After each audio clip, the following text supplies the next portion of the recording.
Dear Lady Love TV. Love Obsession with a Billionaire. Tunghayan natin ang ikalabing-anim na bahagi. What is it, kid? I'm sure hindi mo ako dinala dito para lang panoorin yung city lights. Inip na ako habang nakasandal sa hood ng kotse ni Daniel. I have no idea why he went to see me today. Wala naman kaming dapat pag-usapan. Kung sasabihin niya sa akin na huwag kong dalhin si Mons sa Austria, ay hindi naman niya ako mapapapayag. Nasa Austria na yung buhay ko. Doon umiikot yung mundo ko at hindi na sa kanya. Kung nasaan ako ay dapat naroon din ang anak ko. He faced me. I'm sorry. Sorry for not knowing you're scared of bears. I'm not scared of bears, Daniel. I have a phobia. Nagsimula yun nung bata pa ako. Noong muntik na akong maghahasa dahil sa isang lalaking nagbigay sa akin ng teddy bear sa labas ng school ko. Akala ko mabait siya. Na-corner na ako noon sa isang bakanteng lote. Buti na lang at nakita ko ng tito ko at nailigtas sa masamang loob na iyon. Since then, I feared bears. Hanggang sa na-develop sa phobia yung takot na yon. Daniel sighed. Sorry for not knowing. You know nothing about me. Inis na wika ko. Nagbabase ka lang naman sa ipinakikita ko sa'yo. Sa nangyayari sa atin pero deep inside, wala kang alam sa akin because you never tried getting to know me because you're too busy taking care of your puppy love. Hindi mo na nga ako binigyan ng pagkakataon na papasukin sa puso mo. You shut me out. Hindi mo ba naisip, Daniel, na baka ako ang gintong matagal mo nang hinahanap? Pinigilan ko yung luha ko. For once, gusto kong maging matapang sa harapan niya. Ava is different. She doesn't flip around. Sampal sa akin yung binitawan niyang salita. Tumaas ang sulok ng bibig ko. I looked away, fighting the tears. I cleared my throat. Theodore, sabi ko. Daniel looked at me. He was the only other man I slept with. Legal yun dahil ex-boyfriend ko siya, habang kinakama mo ako. Then there's Zach. It was not even close to making out. Because he just wanted to get drunk and talk. I listened and then, as the night ended, I gained myself a friend. Then there's Yujo. Well, I tried sleeping with him, seduced him, but he's married and very much in love with his wife. The wife gave me shoes. By the way, then Zeus. Gusto ko kasing gantihan ka for making out with Gianna, but like you. He was an instant hit with Ava. Then I met Augustus, who by the way is a great kisser. But we just kissed because I couldn't bring myself to sleep with him if I could only think about you. Then came LP. Nothing happened to. I even tried making out with a woman, but nothing worked because I only wanted you. Huminga ako ng malalim. Pinalalabas ko lang na may iba pero wala akong iba. Tinatapangan ko yung mukha ko. Pinipigil kong umiyak. Then I met Sunny. And we got engaged. Yes, I slept with him. He's my fiancé and my future husband. Walang masama. But remember, Danielle, the span of time I spent with you. I never slept with anyone other than my ex. I just made you believe I was sleeping around para hindi mo makita na ikaw lang yung lamang talaga na gusto ko. My God, humikbi ako. Kahit ngayon nagalit ako sa'yo at kinamumuhian kita, gusto ko pa rin na mahalin mo ako. Ang unfair kasi, yung time and love, as well the effort na binigay ko sa'yo, hindi ko kayang basta na lang isuko. Pero wala. Wala dahil nandiyan na naman si Ava mo. Ava na naman ang laman ng puso at isipan mo. Ava, siya lang. Hindi ko na napigilan ng pag-iyak. I felt frustrated. Paulit-ulit lang kaming dalawa. Nagpapagod na ako sa tinatakbo ng ginagawa namin. Daniel, palayain mo na ako. Pakiusap ko sa kanya. Hindi ko na kasi kaya. Napapagod na ako. Napahagulhul ako. Para na lang tayong boteng pinaikot-ikot. Paulit-ulit tayo. Walang nangyayari. Hindi tayo nakaka-move on. Pabalik-balik tayo.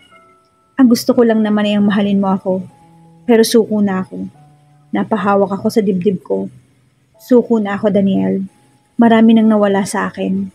Suddenly he hugged me. Kahit yakapin niya ako ay hindi maibsan yung sakit. Ang sakit-sakit. Minahal lang naman kita. Hindi ko alam kung bakit napakahirap mong mahalin. I looked up. Daniel was looking at me. He wiped my tears.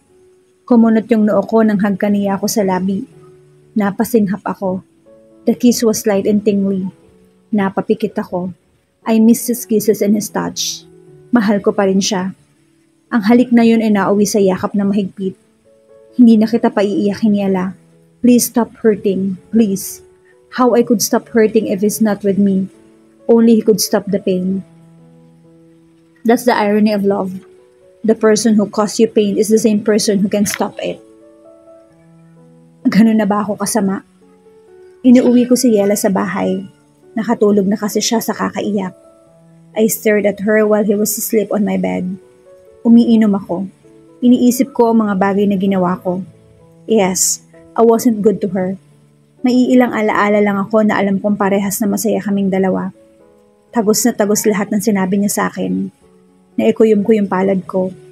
Huminga ako ng malalim. Napamulagat pa ako nang bumangon bigla si Yela at humihingal na tumingin sa akin. Bakit hindi mo ako inuwi? Son is looking for me, she said. Lalong naikuyom ko yung palad ko.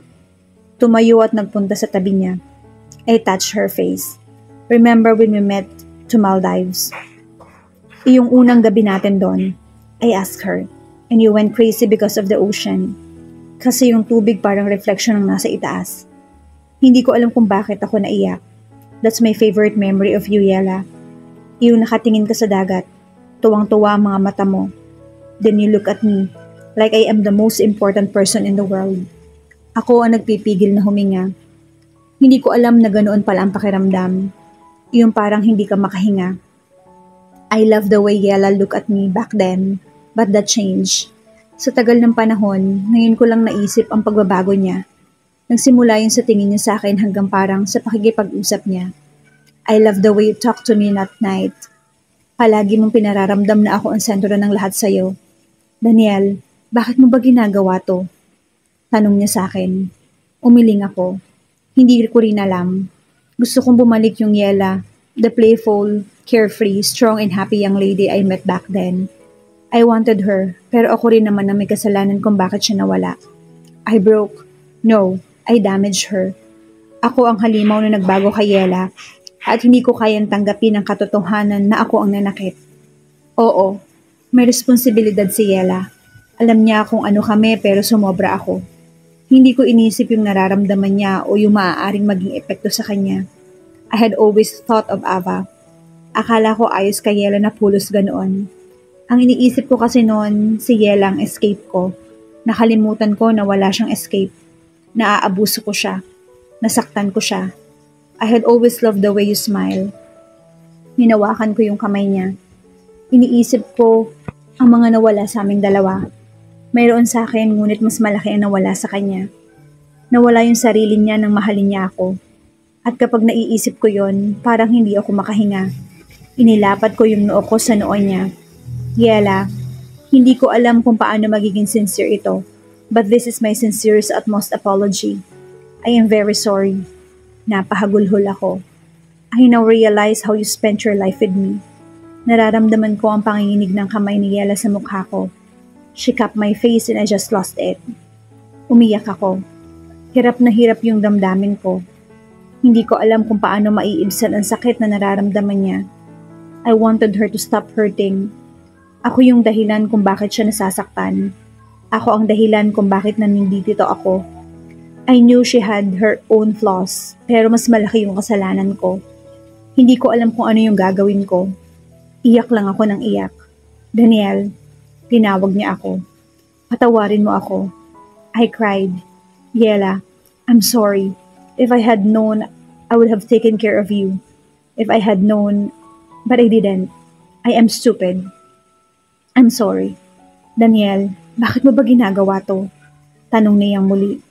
Magsusorry ka, tapos uulitin mo na naman. Napapagod na ako. Gusto ko nang magpahinga sa'yo. Gusto kong maging malaya mula sa lahat ng sakit at pananakit mo. Mahal na mahal kita pero kapag nandyan ka, nababasag ako. Pinahid ko yung luha niya. Selfish bang isipin ko muna yung sarili ko ngayong ibinigay ko na ang lahat sa'yo? Umiling ako. Para tayong bomba. Kapag nagtatabi, sumasabog. Umiiyak pa rin ako. Damang-dama ko yung sakit na nararamdaman ni Yela para sa akin. Gusto ko rin siyang maging masaya pero paano ko sisimulan? Palayain mo na ako. Ungot niya. Paano, Yela? Hindi ko alam kung paano. This was just too emotional for us. Hindi ko alam. Sabi niya, then how can we let each other go if we both don't know what to do? Tumingin si Yela sa akin. Hinatak niya yung kamay ko. Lumabas kami ng silid ko at nagpunta sa garahe. Tinulak niya ako papunta sa kotse ko pagkatapos ay sumakay na rin siya. Drive, utos niya. I drove. Gusto ko siyang tanungin kung saan kami pupunta, pero sa palagay ko ay kailangan kong itikom yung bibig ko. Panakanakan tiningnan ko si Yela. Umiiyak pa rin siya. Ako man ay napapaluha. Ganoon ba talaga kasakit? Stop. Ani yan na makarating kami sa main road. Walang masyadong sasakyan. Huminto nga ako. Lumabas si Yela. Tumayo siya sa tabi ng road sign na crossroads. See that? Ganyan tayo nagsimula, Daniel. Our road crossed that afternoon when you were about to pick Ava but failed. Napahikbi siya. Kita mo, kahit na yung dahilan ng pagkakakilala natin siya pa rin. Lumakad siya. Sumunod naman ako. Nakatabi ang kotse ko at kung sakaling mataw yun, ayos lang.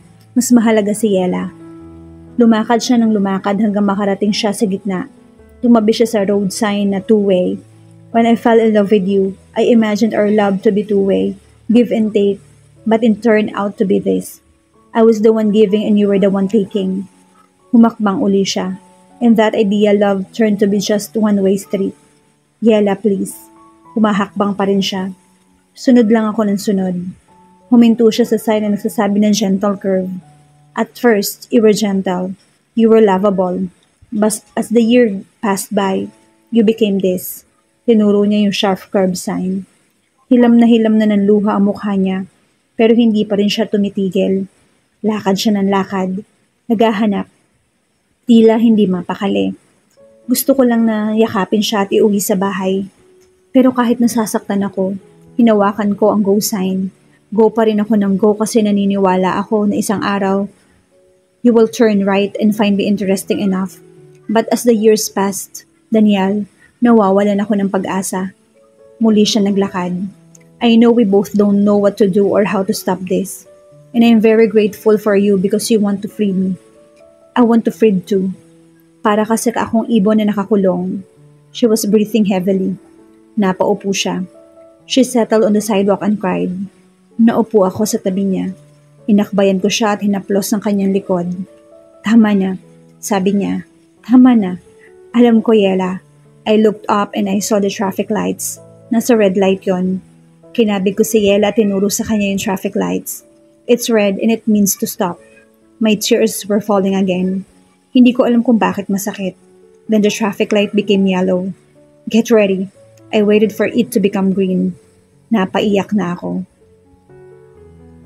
Ang isipin na habang buhay ko nang hindi makakasama si Yela ay mawawalan ako ng pagkakataon para makasama siya ay nasasaktan ako. Hindi dahil kay Mon o dahil nawawalan ako ng pagkakataon na makasama yung anak ko. Sa totoo lang, hindi ko na alam kung paano haharapin ang bukas nang wala talaga siya. Palagi naman siyang nawawala pero bumabalik siya. Ngayon alam ko na kapag nawala siya, hindi na siya babalik kahit kailan. At hindi ko alam kung kaya kong tanggapin na wala na talaga siya. Na hindi na siya babalik. Na wala ng Yela na magpa-pop out sa buhay ko kapag hindi ko inaasahan. Wala ng Yela. Wala na. The traffic light became green. Green means go. Yela looked at me. If you want to stop this, red, then get ready. Yellow, because finally, Yela, I couldn't really say this. I closed my eyes and gave her our last kiss. I'm letting you go. Green. Yela hugged me. There's a hole in my heart. I could feel it. Parang doon nanggagaling yung black hole sa puso ko. Na dahan-dahang kinakain ng pagkatao ko. Tumayo si Yela at pumara ng taxi. Tumayo naman ako. Hindi na niya ako tiningnan. Hindi siya bumaling sa akin. Basta na lamang siya sumakay at umalis na. The taxi drove away and I just stood there, watching her as she finally left me alone. Wala nang Yela. Wala na.